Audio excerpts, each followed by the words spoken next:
Hello everyone. हमने अपनी जो लास्ट क्लास थी हिस्ट्री की उसमें पढ़ा था रशियन रेवोल्यूशन। उससे आगे हम टॉपिक कंटिन्यू करेंगे आज, जिसमें हम पढ़ेंगे सोशलिज्म इन रशिया। जो रशिया था उसमें जो सोशलिज्म था वो कैसे राइज हुआ। तो सबसे पहले हमने अपनी जो लास्ट लेक्चर था उसमें उसका थोड़ा रिव्यू देख लेते हैं कि हमने लास्ट क्लास में पढ़ा था कि जो जर्मनी था उसमें जो हिटलर थे उनका राइज कैसे हुआ था। हमने पढ़ा था कि हिटलर जो थे वो रूड क्यों थे, क्योंकि जब वर्ल्ड वॉर 1 हुई थी, ठीक है, तो एक ट्रीटी हुई थी वर्सैलिस की, जिसमें कि जर्मन ने अपना काफ़ी कुछ लॉस्ट कर दिया था। तो एज अ सिटीज़न जो हिटलर थे वो देख रहे थे चीज़ों को, तो उस वक्त की गवर्नमेंट ने जो भी किया वो हिटलर को अच्छा नहीं लगा, जिस वजह से उनके अंदर जो रूडनेस थी वो बढ़ गई थी। तो सबसे पहले हम पढ़ेंगे हिटलर के बारे में। He was born in 1889 in Austria. जो हिटलर थे उनका बर्थ ऑस्ट्रिया में हुआ था 1889 में। Enrolled in army in World War 1। मैंने लास्ट क्लास में भी बताया था आपको कि जो हिटलर थे उन्होंने आर्मी ज्वाइन करी थी, वो जर्मनी में आकर के शिफ्ट रहने लगे थे और जर्मनी में उन्होंने जो आर्मी थी वो ज्वाइन करी थी। He won many medals. इन्होंने काफ़ी ज़्यादा मेडल्स जो थे वो जीते थे। He was disappointed with German defeat in World War 1 and Treaty of Versailles. जो जर्मनी था वो वर्ल्ड वॉर 1 में हार गया था और हमने पढ़ा था कि जो एलाइड पावर्स थी जैसे कि फ्रांस, रशिया एंड ब्रिटेन, उन्होंने जर्मनी के लोगों पर बहुत अत्याचार किया था और एक ट्रीटी हुई थी वर्सैलिस की, जिसमें जर्मनी ने अपना बहुत कुछ लॉस्ट कर दिया था, अपनी टेरिटरीज, अपने लोग, अपने कोल एंड आयरन रिजर्व्स, काफ़ी कुछ लॉस्ट कर दिया था। इन 1919 he joined German workers party. तो वर्ल्ड वॉर 1 के बाद जो हिटलर थे उन्होंने जर्मन वर्कर्स पार्टी ज्वाइन करी। ही टुक ओवर इट। इसके आगू बन गए, मेन लीडर बन गए इसके, and renamed it, new name दिया इसको, national socialist German worker, national socialist German worker party, ये इसको नेम दिया। ऑल्सो कॉल्ड नाजी पार्टी, इसको नाजी पार्टी भी कहते थे। Who killed humanity. नाजी किसको बोलते थे जर्मन में, मतलब वो जो बहुत ज़्यादा अत्याचार कर रहे थे लोगों पर, जिन्होंने ह्यूमैनिटी, इंसानियत को टोटली ख़त्म कर दिया था, जो नाजीज थे। He was good speaker. जो हिटलर थे ये एक अच्छे स्पीकर थे। He focused to undo all injustice to Germany. इनका मेन फोकस ये था कि जो एलाइड पावर्स थी उन्होंने वर्ल्ड वॉर 1 में जो जर्मनी के साथ इनजस्टिस किया, लोगों पर अत्याचार किया, उस चीज़ का बदला लेना, उस चीज़ को अनडू मतलब रिवर्स करना। इन 1923 ही प्लान्ड टू सीज बावरिया। 1923 में इन्होंने बावरिया को सीज करने की कोशिश की, but he failed. Hitler was arrested for treason for 5 years. जो हिटलर थे ऐसा करने के लिए उनको 5 साल की जेल भी हुई थी, लेकिन he was released after 9 months. ये 9 मंथ्स के बाद रिलीज हो गए थे from jail. After 1928 there was a great depression. 1928 के बाद जर्मनी में काफ़ी ज़्यादा क्राइसिस आ गई थी। Nazism rise because Hitler promised people to help people. लेकिन जब डिप्रेशन वाली सिचुएशन आ गई थी तो उस दौर में जो नाजिज्म थे, जो नाजी पार्टी थी, वो राइज करने लगी, क्योंकि हिटलर उसके लीडर थे और हिटलर ने लोगों से प्रॉमिस किया था कि मैं आपकी हेल्प करूंगा, आपके साथ वर्ल्ड वॉर 1 में जो इनजस्टिस हुआ है उसका बदला लूंगा। Nazis propaganda and promise made by Hitler gave him a chance to rise. तो जो नाजी पार्टी का प्रोपेगेंडा था, ठीक है, उसने, और जो हिटलर ने लोगों से वादे किए थे उनकी वजह से जो हिटलर था वो राइज होने लगा। He started new style of politics. Hitler ने एक पॉलिटिक्स का एक नया स्टाइल शुरू कर दिया था जर्मनी में। Using ritual and spectacle for mass mobilisation. इन्होंने लोगों को इकट्ठा करने के लिए कुछ रिचुअल्स को फॉलो करना शुरू कर दिया। मासिव रैलीज, बड़ी बड़ी रैलीज निकालनी शुरू की। पब्लिक मीटिंग्स करनी शुरू की। पीपल थॉट हिटलर इज मसीहा in this tough time. Hitler, जो पीपल थे, उन्होंने सोचा कि ये जो डिप्रेशन वाला पीरियड चल रहा है इसमें हिटलर हमारे लिए एक मसीहा है। इन 1932 इन इलेक्शंस, 1932 में जो इलेक्शंस हुई, Nazi party get great support. जो नाजी पार्टी थी उसको लोगों से बहुत ज़्यादा सपोर्ट मिली क्योंकि उन्होंने लोगों से प्रॉमिस किए थे जो वो अपने निभा भी रहे थे। In 1933 President Hindenburg offered chancellorship to Hitler. तो 1933 में जो प्रेसिडेंट थे, किसके, जर्मनी के प्रेसिडेंट हिंडनबर्ग जो थे, उन्होंने चांसलरशिप ऑफर की हिटलर को और हिटलर ने वो एक्सेप्ट कर ली। अब हिटलर एक पोजीशन पर आ गए थे। पहले वो जो पार्टी थी उसकी इतनी इम्पोर्टेंस नहीं थी लेकिन वो लोगों में प्रचलित थी। लेकिन अब जब गवर्नमेंट ने हिटलर को एक इम्पोर्टेंस दे दी, ठीक है, एक जो थी वो एक उनको एक पोजीशन दे दी, तो यहाँ पर क्या हुआ, जो हिटलर थे उन्होंने इस चीज़ का गलत फ़ायदा भी उठाया। Hitler started destruction of democracy. जो जर्मनी में उस वक्त डेमोक्रेसी थी, हिटलर ने सबसे पहले तो वो ख़त्म करनी शुरू की क्योंकि हिटलर जो थे वो क्रूल थे, ठीक है, क्रूल थे Hitler. Mysterious fire break out in Germany parliament. यहाँ पर हिटलर ने क्या किया, हिटलर क्या चाहते थे, मोनार्ची चाहते थे कि बस मेरा ही रूल हो जर्मनी में, ठीक है। तो जो वहाँ का पार्लियामेंट था, हिटलर ने वहाँ पर आग लगवा दी थी। ये देखो, ये तब की फ़ोटो है, हिटलर ने वहाँ पर आग लगवा दी थी पार्लियामेंट में। लेकिन नाम लगाया किसका, सरकार का नाम लगा दिया कि ये जो आग है ये गवर्नमेंट ने लगाई है, तो लोग उनके अगेंस्ट हो जाएं। तो ये ऐसा एक प्रोपेगेंडा था जो कि गलत था, रूड था। In Feb 1933 suspension of civic rights such as speech freedom. 1933 में धीरे धीरे हिटलर राइज करने लगे, तो हिटलर ने 1933 में क्या किया, जो ये सिविक राइट्स थे जैसे कि स्पीच एंड फ्रीडम, उनको सस्पेंड करवा दिया ताकि लोग जो अब आगे जाके गलत करें या जो गलत कर रहे हैं, जो लोग उनके खिलाफ आवाज़ ना उठा सकें, जो उनके साथ नहीं थे, जो उनके एंटी भी थे। प्रेस्क्यूशन ऑफ पीपल एट कैंप्स में लोगों को मारना शुरू कर दिया।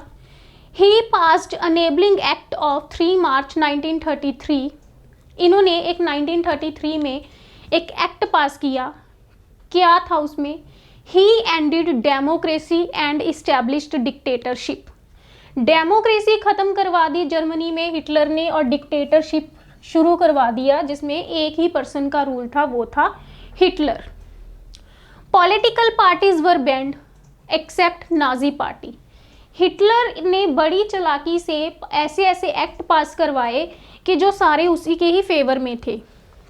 हिटलर ने यहाँ पर बैन करवा दिया कि कोई भी पॉलिटिकल पार्टी काम नहीं करेगी सिवाय नाजी पार्टी के, जो हिटलर की थी।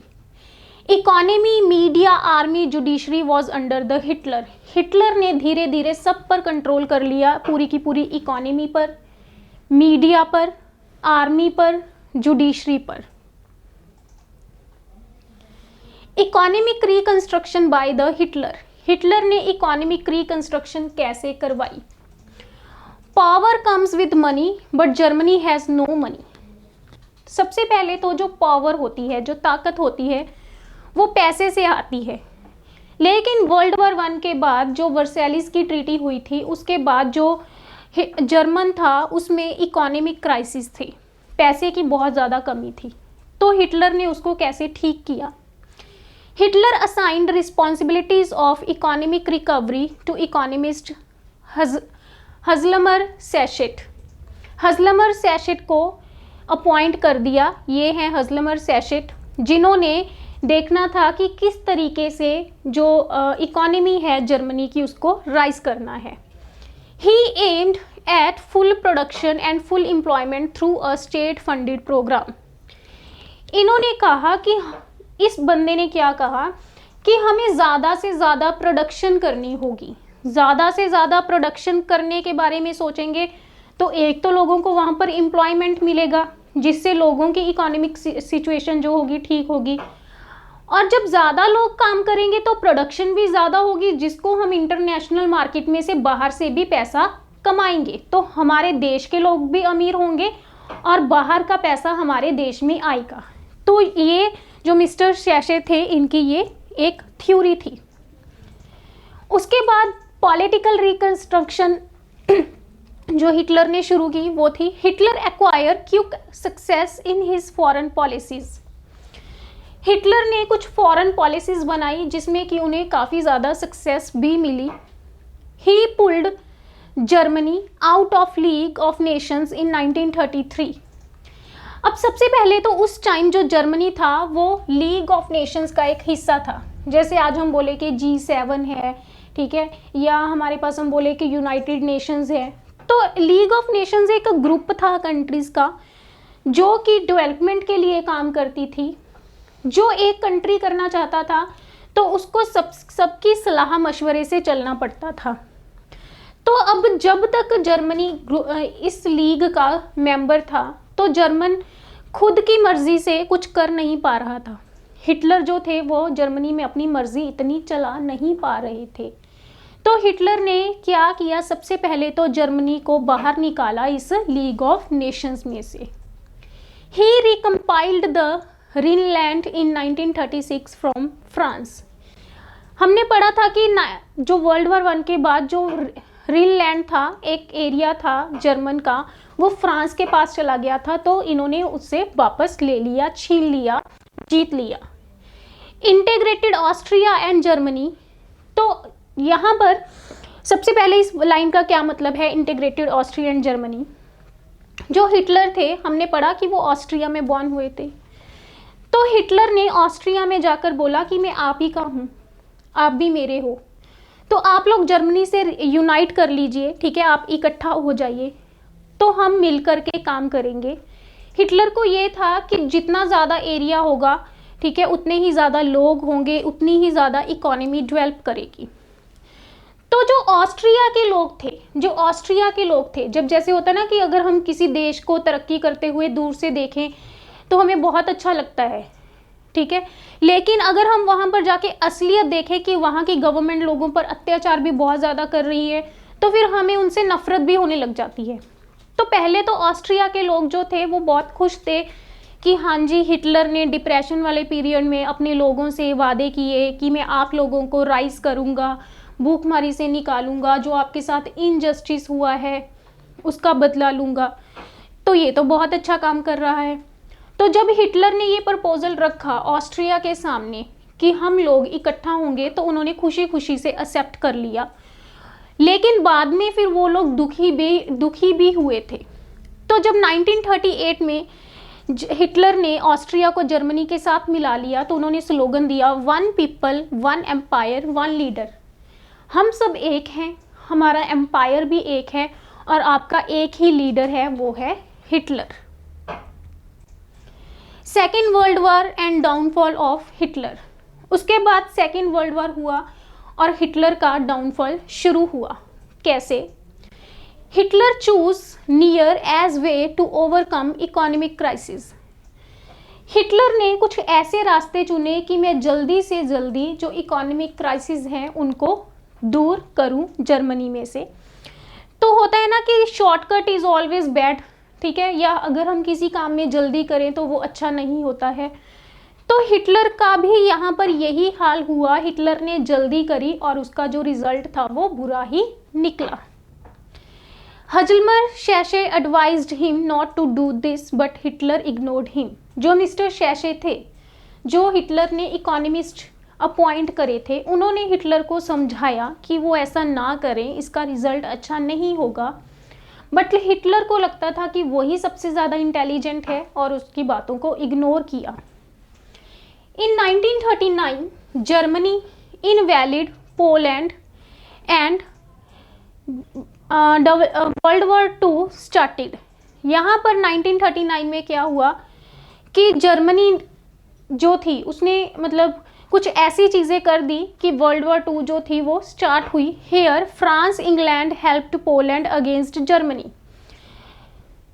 जर्मनी ने पोलैंड के साथ गलत किया, यानी कि हिटलर ने पोलैंड के साथ जब गलत किया तो सबसे पहले वर्ल्ड वॉर टू स्टार्ट हो गई। अब जो फ्रांस, रशिया, ब्रिटेन थे, ये पहले से ही जर्मन के दुश्मन थे। तो यहाँ पर जब फ्रांस को पता चला, इंग्लैंड को पता चला कि जर्मनी के साथ हिटलर ने एक कोई पंगा ले लिया है, तो फ्रांस, इंग्लैंड, पोलैंड की हेल्प करने आ गए जर्मनी के against. Germany signed pact with Italy and Japan in 1940। तो जब हिटलर ने देखा कि फ्रांस और इंग्लैंड दोनों पोलैंड की हेल्प के लिए आए हैं, तो हिटलर ने भी दो देशों के साथ एक संधि कर ली कि आप लोग भी हमारी हेल्प करो इस वर्ल्ड वॉर टू में। और वो कौन से दो देश थे? Italy and Japan. In 1940 Hitler was peak of his famous. 1940 में अपनी पॉपुलैरिटी के पीक पर थे Hitler. To ensure food supplies and space for Germany he attack Soviet Union in 1941। जो जर्मनी के लोग थे उनको अच्छा खाना और अच्छी जगह प्रोवाइड करने के वादे से जो हिटलर थे उन्होंने सोवियत यूनियन पर अटैक किया 1941 में। इसमें रशिया और उसके कुछ आसपास के देश थे। USA helped USSR against Hitler. USSR मतलब यही Russia and it's neighbouring countries is USSR.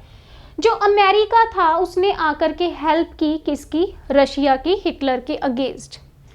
यहीं पर एक और चीज हो गई, जो जर्मनी था उसकी हेल्प कर रहा था जापान। जापान ने आकर के बॉम्ब गिरा दिया किस पर? पर्ल हार्बर पर, जो कि अमेरिका का था।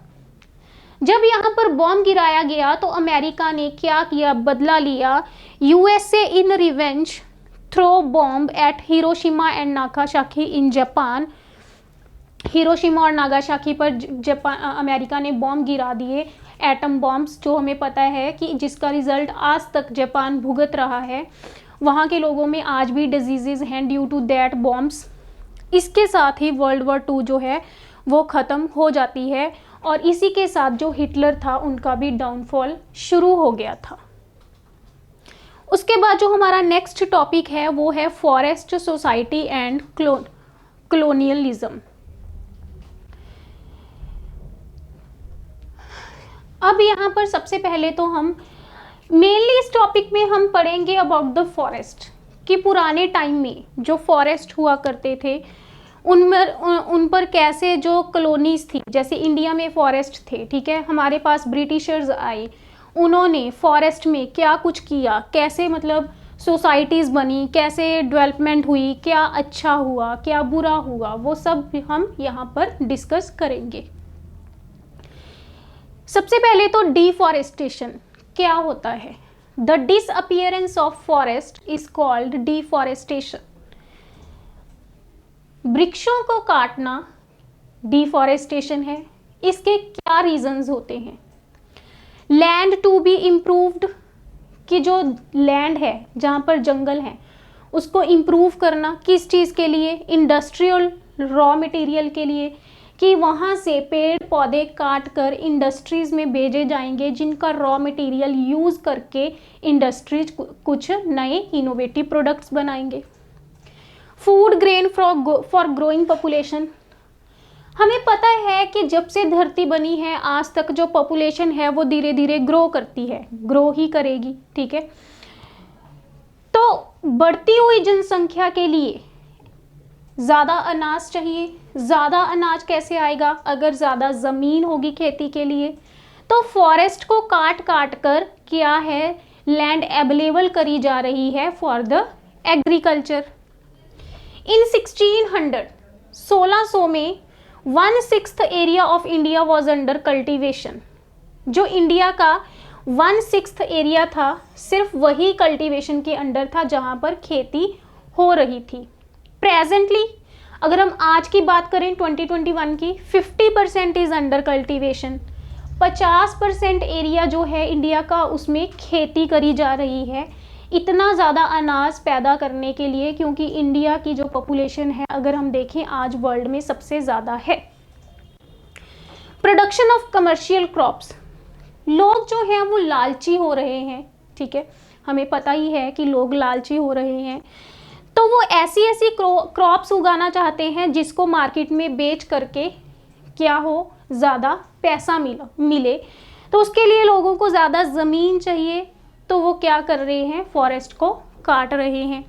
ग्रोइंग अर्बन पॉपुलेशन, जो लोग रूरल एरिया से अर्बन एरियाज़ की तरफ मूव कर रहे हैं, ठीक है, क्योंकि हर कोई चाहता है कि सिटीज़ में जाएं, वहाँ पर ज़्यादा डेवलपमेंट है, उनको अच्छी एजुकेशन मिलेगी, अच्छा लाइफस्टाइल मिलेगा।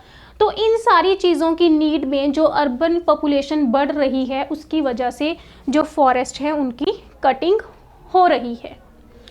जैसे कि हम पिक्चर्स में देख सकते हैं कि जो फॉरेस्ट हैं वो कैसे कट किए जा रहे हैं दिन पर दिन बढ़ती हुई रफ्तार के साथ। रीजंस, क्या रीजंस हैं? colonial government consider forest as unproductive and fuel of wildness। तो सबसे पहले तो अगर हम बात करें इंडिया की, ठीक है, हम अपने इंडिया को ही लेकर चलेंगे। जब पुराना टाइम था, जब राजा महाराजाओं का टाइम हुआ करता था, तब इतनी ज़्यादा हम कह सकते हैं कि डेवलपमेंट नहीं थी। डेवलपमेंट थी लेकिन मॉडर्नाइजेशन नहीं थी इतनी ज़्यादा। तो जब इंडिया में ब्रिटिशर्स आए, ब्रिटिशर्स ने जब रूल करना स्टार्ट करा, तो ब्रिटिशर्स ने देखा कि इंडिया में बहुत से जंगल हैं, तो उनको लगा कि ये जंगल जो हैं, जो जगह जगह पर जंगल हैं, ये टोटली वेस्टेज है लैंड की, इनको कट करके हम यहाँ पर कुछ अच्छी चीज़ें कर सकते हैं। कंसीडर्ड फॉरेस्ट एज अनप्रोडक्टिव, कि ये जो फॉरेस्ट हैं, ठीक है, कहीं पर छोटा पेड़ है, बड़ा पेड़ है, घास फूस है, जो भी है, ठीक है, तो ये क्या है, एक अनप्रोडक्टिव है और वाइल्डनेस है। तो उन्होंने क्या किया, प्लांटेशन स्टार्ट की। Plantation is a form of commercial farming for more profit and this reason of deforestation like tea, coffee, banana, cotton. तो यहाँ पर बेसिकली क्या है, क्या कहा गया है कि जो जैसे आप देख रहे हो कि पुराने टाइम में जंगल हुआ करता था, इसको काट दिया। जंगल को काट करके यहाँ पर एक बड़े ही प्रॉपर तरीके से, ये क्या है, ये टी का खेत है, ठीक है, एग्रीकल्चर, टी की कल्टीवेशन है यहाँ पर। तो क्या करते हैं कि जंगलों को काट देते हैं और वहाँ पर एक अच्छे तरीके से कमर्शियल क्रॉप्स को उगाया जाता है। जैसे टी जो है, अब टी कोई पर्सन लेट उसने 1 क्वांटल जो है वो टी उगा लिया है, वो घर पे तो नहीं रखेगा, ठीक है, तो वो मार्केट में बेचेगा। कॉफ़ी है, बनाना है, कॉटन है, ये कमर्शियल क्रॉप्स हैं। तो इस तरह की क्रॉप्स की जो फार्मिंग है वो शुरू कर दी गई। राइज ऑफ कमर्शियल फॉरेस्ट्री, जो कमर्शियल फॉरेस्ट्री है उसका राइज कैसे शुरू हुआ? To earn money from forest. Commercial forestry क्या है कि जो जंगल हैं, जो प्रॉपर तरीके से नहीं है, ठीक है, उनको काट करके वहाँ पर एक प्रॉपर वे में पेड़ पौधे या किसी फसल को उगाना, किसी क्रॉप को उगाना इज़ अ कमर्शियल फॉरेस्ट्री। ये होता क्यों है? ये होता है पैसा कमाने के पॉइंट ऑफ व्यू से। हाउ, कैसे? Timber, ship, railway relationship. अगर वहाँ पर जो पेड़ हैं जिनकी कोई शेप नहीं है, जिनका कोई इतना यूज़ नहीं है, उनको काट कर कोई ऐसे पेड़ उगा देंगे एक सिमेट्रिकल वे में, जिनकी टिम्बर, लकड़ी बहुत अच्छी हो, जिनसे शिप बनाए जाए, जिनके रेलवे के कुछ चीज़ें बनाई जाएं, तो इन सब का आपस में रिलेशन था। क्योंकि जब ब्रिटिशर्स आए थे इंडिया में तो उन्होंने क्या स्टार्ट किया था, उन्होंने रेलवे सिस्टम स्टार्ट किया था, और रेलवेज में बहुत ज़्यादा टिम्बर की ज़रूरत होती थी, ठीक है, लकड़ी की ज़रूरत होती थी। तो उस नीड को पूरा करने के लिए ब्रिटिशर्स ने इंडिया में जो फॉरेस्ट थे उनको काट करके वहाँ पर कमर्शियल फॉरेस्ट्री शुरू कर दी। But Britishers were worried about the use of forest by local people. लेकिन अब ये खतरा था उनको कि जैसे अब कोई खेत है, कोई जंगल है, उसको उन्होंने काट दिया और वहाँ पर अपने तरीके से पेड़ उगा दिए, लेकिन उनकी कोई देख रेख करने वाला तो नहीं था। तो ब्रिटिशर्स को ये खतरा था कि जो लोकल लोग हैं इंडिया के या उस एरिया के, वो उन फॉरेस्ट को काट करके क्या कर लेंगे, लकड़ी का यूज़ कर लेंगे। इस वजह से they invite German expert Dietrich Brandis to India. Dietrich Brandis नाम के पर्सन को इनवाइट किया जर्मन से। He was first inspector general of forest in India. ये जो पर्सन थे ये फर्स्ट इंस्पेक्टर थे फॉरेस्ट के इंडिया में। He believed in science of conservation. ये जो पर्सन थे ये साइंस ऑफ कंजर्वेशन में बिलीव करते थे कि कंजर्व करके रखना चाहिए चीज़ों को, means trees should be conserved by restricting grazing activities. ये क्या कहते थे कि जैसे एक एरिया है, ठीक है, इसमें पहले तो बहुत ज़्यादा घने घने पेड़, कोई छोटा कोई बड़ा, ठीक है, कुछ इस तरह से पेड़ ऐसे थे, लेकिन इन्होंने सारा कट कर दिया और यहाँ पर क्या किया, एक सिमेट्रिकल वे में इस तरीके से पेड़ उगा लिए यहाँ पर, ठीक है, एक सिमेट्रिकल वे में यहाँ पर पेड़ उगा लिए। तो इन्होंने कहा कि इसको अब कंजर्व कैसे करें, यहाँ पर ग्रेजिंग एक्टिविटीज़ को रोक करके। ग्रेजिंग एक्टिविटीज़ मतलब कि इंडिया में ये कल्चर था कि लोग अपने जानवरों को चारा चराने के लिए जंगलों में ले जाते थे और वहाँ पर जो छोटे छोटे पेड़ पौधे हुआ करते थे जानवर उनको खा जाते थे। अब ब्रिटिशर्स को ये खतरा रहता था कि उन्होंने इसको काट करके अब नए पेड़ उगाए हैं, लेकिन जब वो छोटे हैं तभी जानवर आके उनको खा जाएंगे, लोग अपने जानवरों को लाएंगे और उन्हें खिला देंगे। तो इस पर्सन ने कहा कि हमें ग्रेजिंग एक्टिविटीज़ को रोकना होगा इंडिया में। He believes in legal section. इसने कहा कि इन चीज़ों को करने के लिए हमें कुछ लीगल एक्शंस भी लेने होंगे, means rules should be there to preserve trees. India में गवर्नमेंट के द्वारा, ब्रिटिशर्स के द्वारा कुछ ऐसे रूल्स बनाए जाएं जिसमें कि हम ट्रीज़ को प्रिजर्व करके रखें। तो इस वजह से क्या किया गया ब्रिटिशर्स के द्वारा या इस पर्सन ने जो भी किया, he set up Indian forest services in 1864। Very very important, इस पॉइंट से क्वेश्चन बनता है। इंडिया में सबसे पहले फॉरेस्ट सर्विसेज कब शुरू हुई, 1864 में। And formulate Indian forest act, और इसने एक इंडियन फॉरेस्ट एक्ट बनाया 1865 में। It was amended twice. ये एक्ट अभी तक 2 बारी अमेंड हुआ है। अमेंड का मतलब जिसमें कुछ चेंजेस आए हों। एक बार 1878 में और दूसरी बार 1927 में। Imperial forest research institute setup किया गया इनके द्वारा देहरादून में। Dehradun is presently now in Uttarakhand. Uttarakhand में देहरादून में imperial forest research institute setup किया गया 1906 में। तो ये कुछ इंस्टीट्यूट्स या कुछ सर्विसेज स्टार्ट की गई थी ताकि इंडिया में जो कमर्शियल फॉरेस्ट्री शुरू हुई थी उसको रिजर्व या कंजर्व किया जाए। तो ये जो पर्सन थे ये थे इंडिया के first general inspector of forest. Next is scientific forestry.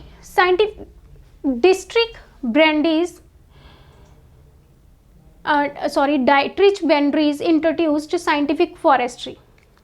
जो मिस्टर ब्रैंडीज थे उन्होंने साइंटिफिक फॉरेस्ट्री शुरू की। Means in this natural forests were grown down, now in their place one type of trees were planted in straight lines। जो natural forest थे उनको पूरा cut करके जो ट्रीज थे वो इस तरीके से एक सिमेट्रिकल वे में, मतलब कुछ ऐसे प्लांट्स जिनसे कुछ हर्ब्स बनाई जाएं या जिनका कुछ मेडिकल इम्पोर्टेंस हो, ठीक है, कुछ ऐसी चीज़ें, ऐसी चीज़ों के पेड़ जो हैं वो एक सिमेट्रिकल वे में उगाए जाएं। Forest officials served the forest, जो फॉरेस्ट ऑफिशियल्स होंगे जो फॉरेस्ट की देख रेख करेंगे वो इनको सर्वे करेंगे। And made working plants for forest management, और ऐसे कुछ प्लांट्स जो हैं जो फॉरेस्ट मैनेजमेंट के लिए देखे जाएंगे। How were lives of people affected, तो यहाँ पर जो लोगों की लाइफ थी वो कैसे अफेक्ट हुई। Villagers wanted a forest with mixture of spices. अब देखो जो इंडिया में उस वक्त लोग थे तो उनका जो विलेजर्स होते थे, ठीक है, तो पुराने टाइम में जब ब्रिटिशर्स इंडिया में नहीं थे तो विलेजर्स ही हुआ करते थे ज़्यादा, तो वो अपने खाने के लिए फॉरेस्ट पर ही डिपेंड करते थे। वहीं से उन्होंने अपना, चाहे कोई मीट खाना है, ठीक है, जो भी खाना है वहीं से लेके आना, कोई वेजिटेबल्स खानी है वो भी जंगल से, कोई फ्रूट वो भी जंगल्स में से ही, या कुछ जो स्पाइसेस या जो भी जड़ी बूटियां सब जंगल पर ही वो डिपेंड करते थे अपने खाने के लिए। To satisfy different needs like fuel, अगर उन्हें खाना बनाने के लिए पहले गैस तो हुआ नहीं करते थे, चूल्हे हुआ करते थे जिसमें कि लकड़ी जला करके वो खाना बनाते थे, तो फ्यूल भी उनको जंगल से ही मिलता था। फूडर मतलब कि जो हर घर में जानवर रखे जाते थे पहले, तो जानवरों को भी चराने के लिए वहीं पर लेके जाते थे। लीव्स, वहीं से वो पत्ते वगैरह ला करके, अब देखो पुराने ज़माने में प्लेट्स नहीं हुआ करती थी, तो जैसे हमने देखा है कि केले के पत्ते पर रख के लोग खाना खाया करते थे, तो वो अपनी डेली नीड्स के लिए, खाने पीने के लिए, अपने जानवरों के खिलाने के लिए, नहाने के लिए, हर जगह के लिए, वो हर चीज़ के लिए जंगलों पर ही निर्भर थी विलेजर्स की life. Forest department worked a forest stable for building and railways, लेकिन जो फॉरेस्ट डिपार्टमेंट था उन्होंने क्या किया, उन नेचुरल जंगलों को कट करके, पेड़ों को कट करके वहाँ पर ज़मीन को एक समान बना दिया और वहाँ पर एक ही तरह के पेड़ लगाने शुरू कर दिए और उनकी देखरेख करनी शुरू कर दी। और वो जो पेड़ थे वो किस पॉइंट ऑफ व्यू से होते थे कि उनकी लकड़ी अच्छी हो, ताकि जब वो ग्रो कर जाएं उनको कट करके उनकी लकड़ी को यूज़ करके वो रेलवे में यूज़ कर लें as a timber purpose. They needed trees with hard wood tall and straight, जो अंग्रेज थे, ब्रिटिशर्स थे, उनको ऐसे पेड़ चाहिए थे जिनकी लकड़ी सख्त हो, स्ट्रेट हो, टॉल हो, ठीक है, लंबी हो, सीधी हो। Forest products such as food, अब जो फॉरेस्ट से प्रोडक्ट्स मिल रहे थे जैसे कि खाना, हर्ब्स, जड़ी बूटियाँ, वुड, लकड़ी, बैम्बू, ठीक है, were useful also got disposal plants made of leaves, oils, flowers etcetera. अब जो लोग थे वो इन चीज़ों पर डिपेंड कर रहे थे तो ये सारे गायब होने लगे। जैसे हमारे पास जो ऑयल्स वगैरह थे वो भी लोग जंगलों से ही लाते थे, फूल थे, पत्ते थे, ये सब कुछ जो जंगलों से मिल रहा था लोगों को वो अब उन्हें मिलना बंद हो रहा था। तो इस तरीके से जो थी वो लोगों की लाइफ इफेक्ट हो रही थी। How did forest rule effect cultivation, अब फॉरेस्ट रूल ने कल्टीवेशन को कैसे इफेक्ट किया। Major effect on shifting cultivation mainly done in Asia, Central America, South America by tribes। जब ये फॉरेस्ट के रिलेटेड रूल्स बनने लगे तो सबसे ज़्यादा जो इफ़ेक्ट हुआ वो हुआ शिफ्टिंग कल्टीवेशन पर।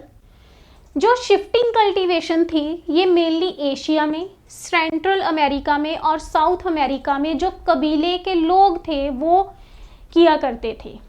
अब शिफ्टिंग कल्टीवेशन में क्या था, part of forest is cut, जो फॉरेस्ट होता था ना उसको कट कर देते थे, देन बर्न्ड, फॉरेस्ट को काट कर उसी को वहीं पर जला देते थे।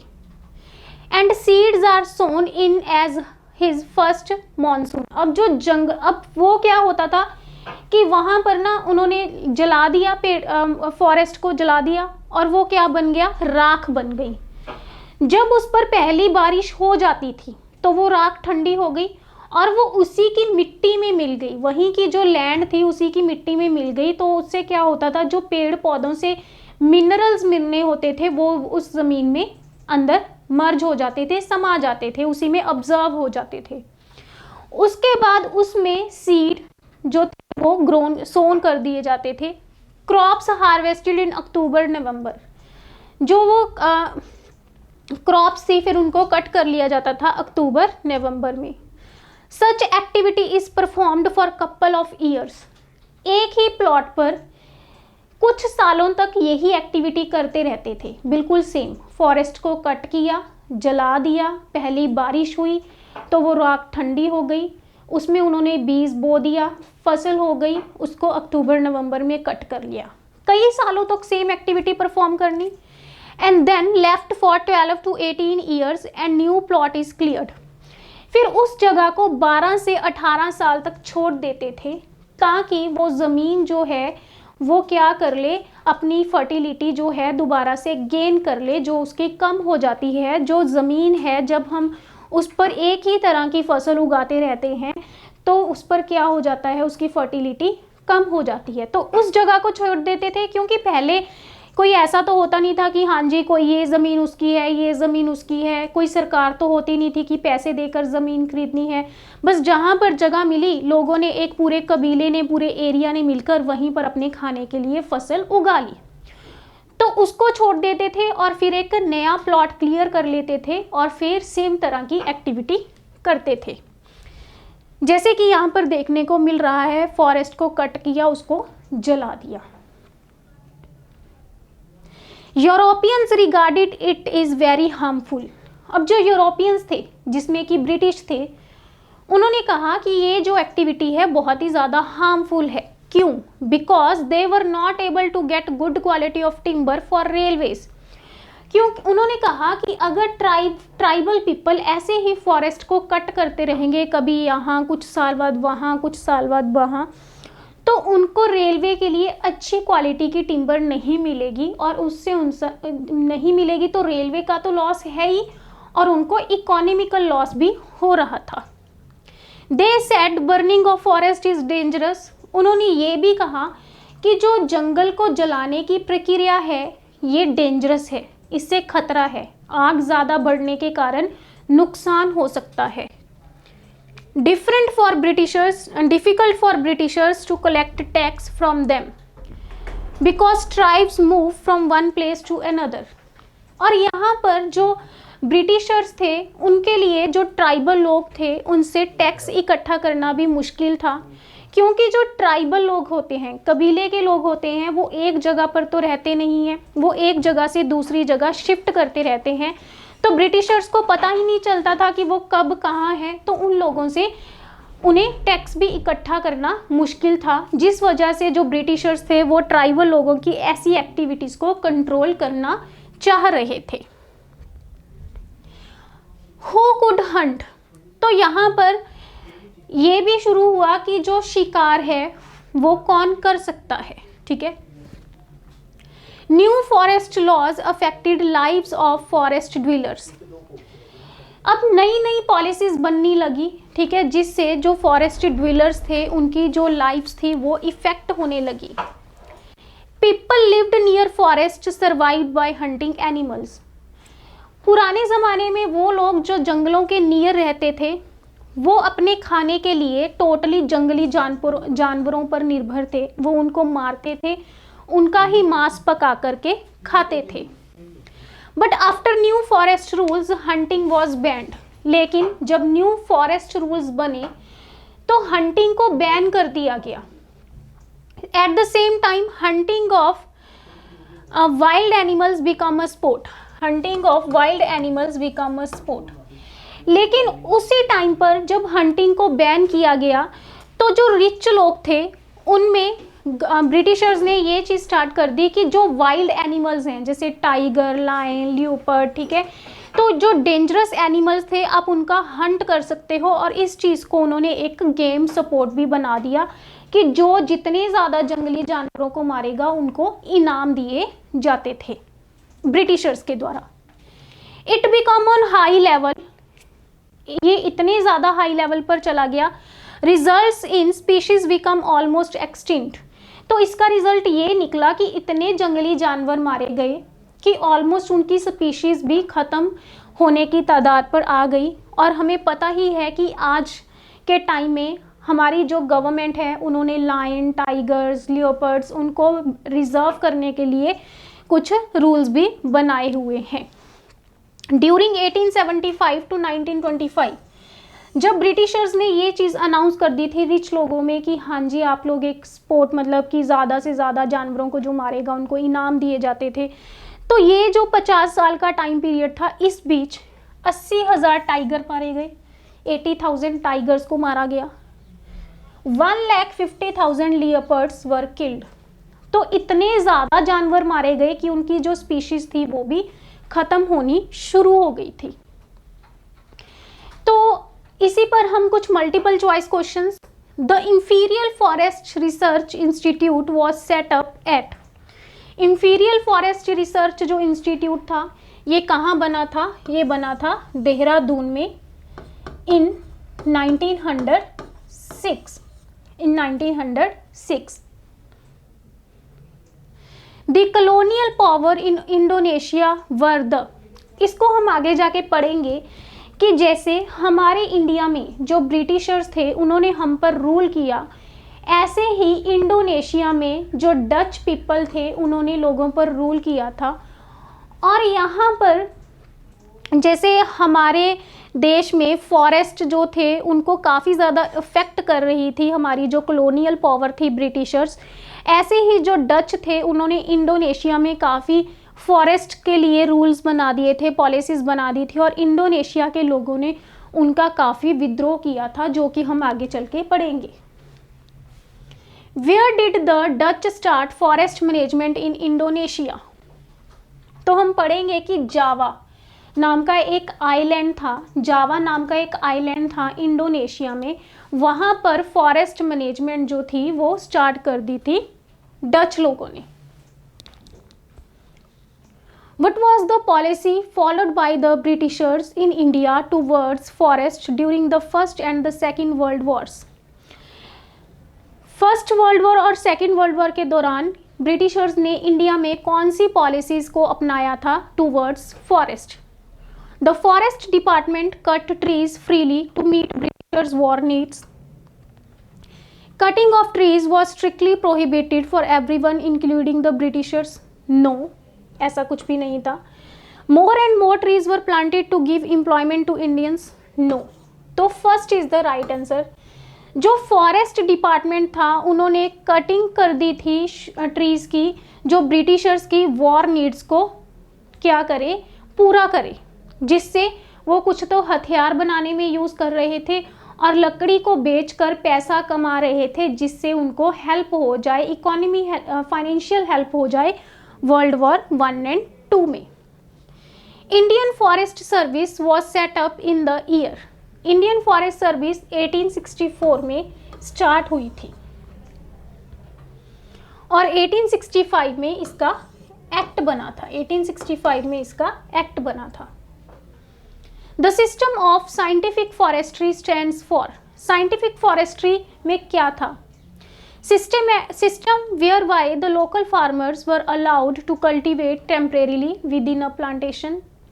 System of cutting old trees and plant new ones. Division of forest into 3 categories. Disappearance of forest. इसमें था कि जो कटिंग थी ओल्ड ट्रीज की वो शुरू कर दी थी। साइंटिफिक फॉरेस्ट्री में ओल्ड ट्रीज की कटिंग शुरू करके वहाँ पर नए ट्रीज उगाने शुरू कर दिए थे, जिनकी जो टिम्बर हो वो हार्डवुड हो, टॉल हो एंड स्ट्रेट हो। Forest consisting of which type of trees were preferred by the forest department, इनमें से कौन से फॉरेस्ट जो थे वो फॉरेस्ट डिपार्टमेंट जो थे वो प्रेफर कर रहे थे? Forest having trees which provided fuel, fodder and leaves? No, ऐसे फॉरेस्ट उनको नहीं चाहिए थे जो फ्यूल प्रोवाइड करें, जानवरों को चारा प्रोवाइड करें या पत्ते। ये तो लोकल लोग थे जो चाह रहे थे, ट्राइबल्स चाहते थे, ऐसा तो फॉरेस्ट डिपार्टमेंट नहीं चाहता था। फॉरेस्ट हैविंग सॉफ्ट वुड, नहीं, उनको तो हार्ड वुड चाहिए थी। Forest having trees suitable for building ships and railways, yes this is the right answer. ऐसे फॉरेस्ट चाहिए थे उनको जिनमें वो जो ऐसी लकड़ी हो जिसको काट करके वो शिप्स बनाई, समुद्री जहाज बनाए और रेलवेज के पार्ट्स बनाए, जिससे कि रेलवे सिस्टम भी एक्सपेंड हो और जो ब्रिटिशर्स हैं उनको फाइनेंशियली भी हेल्प हो। Which of the following is a community of skilled forest cutters? Maasais of Africa? No. Mundas of Chota Nagpur? No. Gonds of Odisha? No. It is a Kalangs of Java. हम पढ़ेंगे जो जावा है ये एक आइलैंड है इंडोनेशिया में। यहाँ पर कलंगास नाम की एक कम्युनिटी थी जो कि फॉरेस्ट कटर्स थे, ठीक है, जिन्होंने अपने हक के लिए डच के अगेंस्ट आवाज़ उठाई थी। विच of the following is a commercial crop? इनमें से कौन सी क्रॉप कमर्शियल क्रॉप है? राइस नहीं, वीट नो, मेज नो, कॉटन। और कौन कौन सी कमर्शियल क्रॉप्स मैंने आपको बताई हैं? टी, कॉफ़ी, बनाना, कॉटन, ये सारी क्या है? कमर्शियल क्रॉप्स हैं। The railway network expanded rapidly in India from the, जो रेलवे नेटवर्क था वो 1850s से बढ़ना शुरू हो गया था। हमने हिस्ट्री में जब हम लोगों ने इंडिया की मॉडर्न हिस्ट्री पढ़ी थी तो उसमें पढ़ा था कि लॉर्ड डलहौजी 1854 में क्या थे? गवर्नर ऑफ इंडिया थे, गवर्नर जनरल ऑफ इंडिया थे, गवर्नर जनरल ऑफ इंडिया। इन्होंने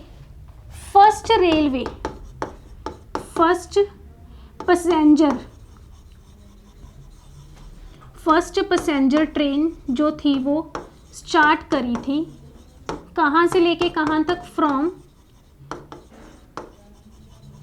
बॉम्बे टू ठाणे, और ये ट्रेन 53 किलोमीटर डिस्टेंस जो थी वो ट्रेवल करती थी।